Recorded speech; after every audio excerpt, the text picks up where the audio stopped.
Evening, everyone. I'm Steve Hilton, and welcome to Fox News Tonight. President Trump held a wide-ranging press conference today where he even revealed his preferred opponent in the 2020 election. Oh, I hope Hillary runs. Is she going to run? I hope. I think a lot of people hope that, and we'll have more on that later in the show. But first, another populist surge, this time in Austria, with the country's right-wing parties making strong gains in the parliamentary election yesterday after they pledged to get tough on immigration amid Europe's ongoing refugee crisis. The party that got the most votes, the aptly named People's Party, is led by the 31-year-old, yes, 31-year-old, Sebastian Kurz, who's poised to become one of the youngest leaders in recent European history. So the question is, when will the ruling elites get the message that people don't want open borders? Joining us now for a reaction, a powerful populist voice, Monica Crowley, literally the perfect person to talk about this. I remember, Monica, when we first got talking, it was during the 2016 campaign. I'd got back from campaigning for Brexit. You were one of the lone voices, not just supporting Donald Trump, but predicting that his populist message would prevail. And it's continued to grow, this populist rebellion against the elites. And immigration is one of the big issues at the heart of that. What's your take on what we just saw in Austria? It is a key issue. Well, look, I think there are a lot of fissures that are dividing the Western democracies, right, left, liberal, conservative, and so on. But the greatest one, the most profound one, Steve, is the elites versus everybody else. About a year ago, Peggy Noonan wrote an extraordinary piece in the Wall Street Journal where she termed it the protected class versus the unprotected class. The unprotected, that's exactly right. And what we're seeing across the West, including here in the United States with the election of Donald Trump, we are seeing the revolt of the unprotected class, the revolt of regular citizens who are looking for jobs, they're looking for their nation's security, and they're looking for their nation's sovereignty. And that's where the immigration crisis across Western Europe is really kicking into play in the ascent of the nationalists and in these popular revolts. Because people want their country. They want to preserve their nation's sovereignty. They want to preserve their nation's culture and heritage, and probably above all, the rule of law. So you've got to ask, when you lay it out so clearly, what is wrong with that? But I remember years ago, actually, when I worked in politics in the UK, there's a guy called Michael Howard, who was the leader of the British Conservative Party, and he ran an ad campaign in the election, which was on this topic, and he said it's not racist to want to control immigration.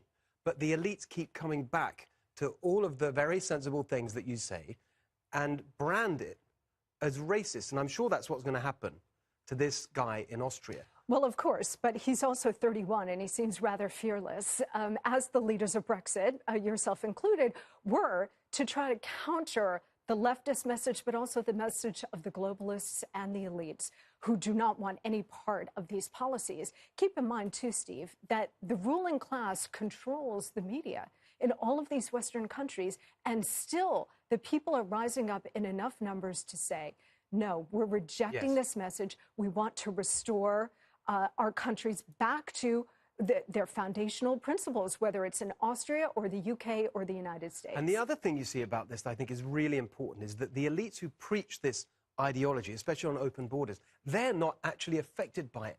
It's not their jobs that are going away as a result of unlimited immigration. That's exactly right. It's not their wages that are going down. It's not their neighborhoods that are under pressure, their local services under pressure, because they don't live in the places where immigration really has an impact. And that's what I think is so outrageous about the way the elite just try and crush any discussion and expect people to put up with this open borders approach, which everyone is just now rejecting. And, you know, there's an economic element to the mass immigration, that mass migration that has come into Western Europe. There's also a security element. A lot of women in German towns cannot go out after sundown because of fear of being raped and assaulted, etc.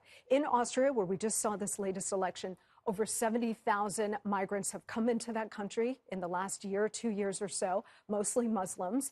In Germany, it's over 1 million, again, mostly Muslims. And so what you have are the citizens of this country, of these countries saying, wait a minute, our culture is being subsumed, our economies are being subsumed, and we want to drive a stake into the ground and say, wait a minute, this has to stop because this is getting out of control. And you're right about the effects. I mean, I was just seeing a report from the German government showing that just in the year since that massive influx of new immigrants that have been very difficult to integrate, you've seen a steep decline in standards in German high schools because it's been so disruptive.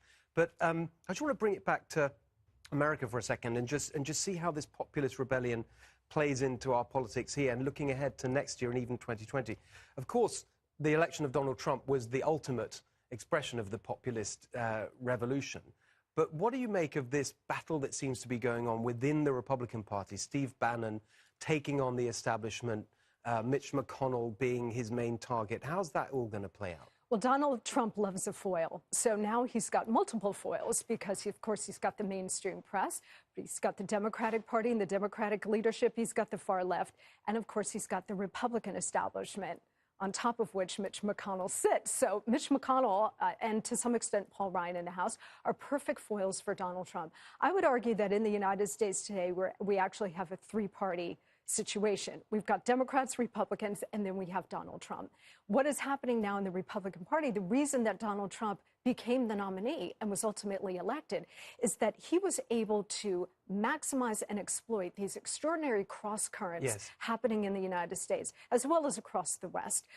But when people say to me, how could the Republicans have elected Donald Trump?